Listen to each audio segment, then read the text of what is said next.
Hello students, I am your Kashif sir. Previous videos में हमने अपने फर्स्ट चैप्टर लाइफ प्रोसेस के दो प्रोसेसेस को कंप्लीट कर लिया है। First process nutrition and second process respiration. ये दोनों प्रोसेसेस हमने लास्ट वीडियोस में बहुत अच्छे से पढ़े हैं। अगर आपने उन वीडियोस को नहीं देखा है तो उन वीडियोस को देखिए, जिससे आप लोगों को न्यूट्रिशन और रेस्पिरेशन का प्रोसेस बहुत अच्छे से समझ में आएगा। आज हम लोग अपने फर्स्ट चैप्टर का जो थर्ड प्रोसेस है, दैट इज सर्कुलेटरी सिस्टम, इसको पढ़ेंगे और इसको पढ़ के समझने की कोशिश करेंगे इसमें क्या कहा गया।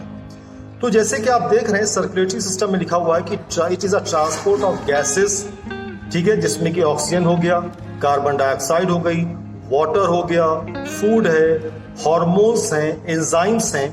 ये हमारी बॉडी के अंदर बेसिकली जो है एक जगह से दूसरी जगह पहुंचते हैं, इनका ट्रांसपोर्टेशन होता है।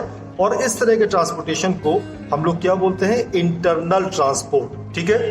तो अब हमारी बॉडी में गैसेस पहुंच रहे हैं, ऑक्सीजन आप सांस के जरिए लेते हो जो कि लंग्स से डिफरेंट बॉडी पार्ट से पहुंचती है। ऐसी कार्बन डाइऑक्साइड हमारे सेल से बनती है, सेल से वापस वो लंग्स तक की आती है, लंग्स से वो फिर एक्सहेल हम करते हैं। ऐसी वाटर डिफरेंट बॉडी पार्ट से पहुंचता है। फूड जो कि न्यूट्रिएंट्स के रूप में हमारे स्मॉल इंटेस्टाइन से डिफरेंट बॉडी सेल्स में पहुंचता है।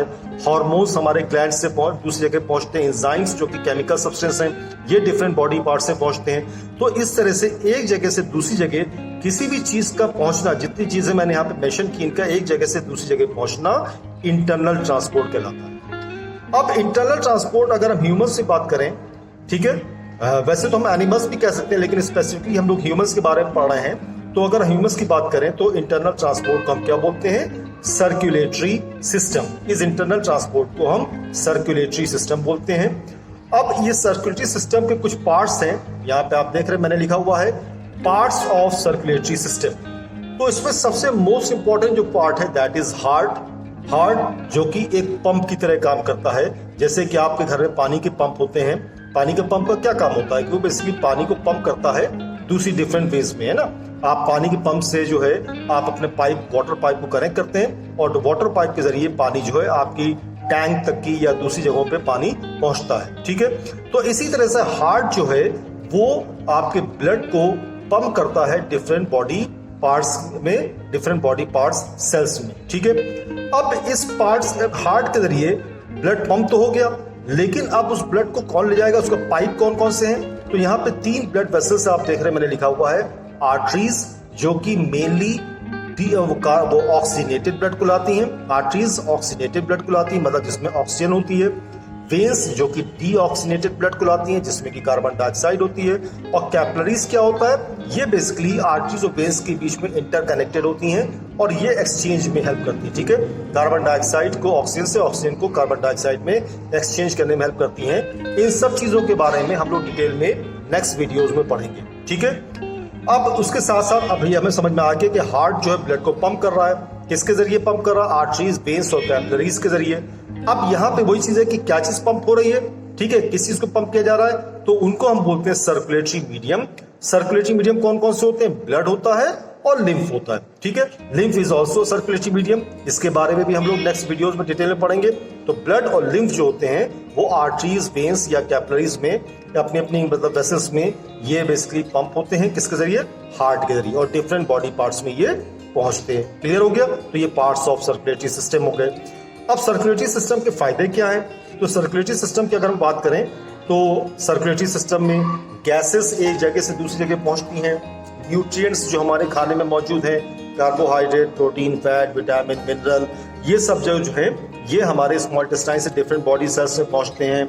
इसी तरह से हार्मोन्स और एंजाइम्स हमारे डिफरेंट बॉडी सेल्स में पहुंचते हैं सर्कुलेटरी सिस्टम के जरिए।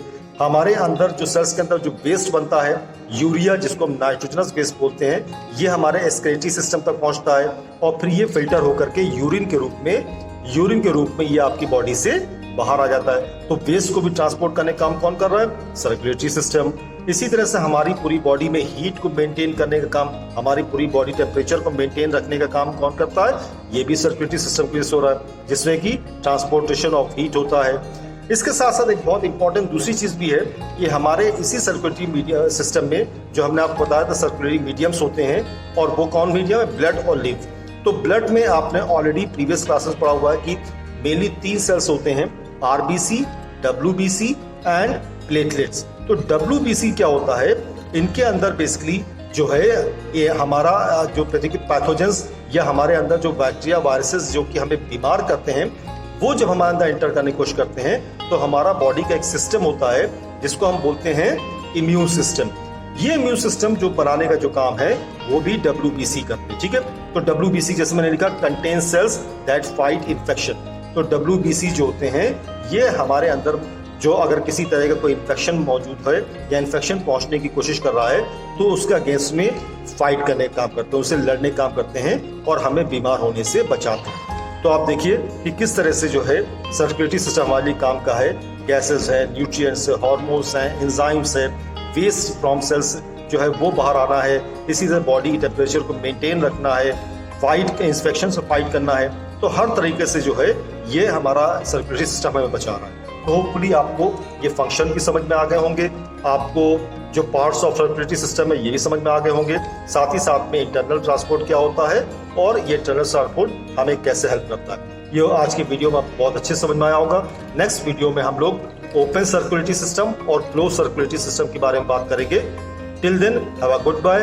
हमारे वीडियोस को लाइक सब्सक्राइब करते रहिए, शेयर करते रहिए, जिससे दूसरे लोगों को भी इन वीडियोस का फायदा मिले। Thank you, have a nice day.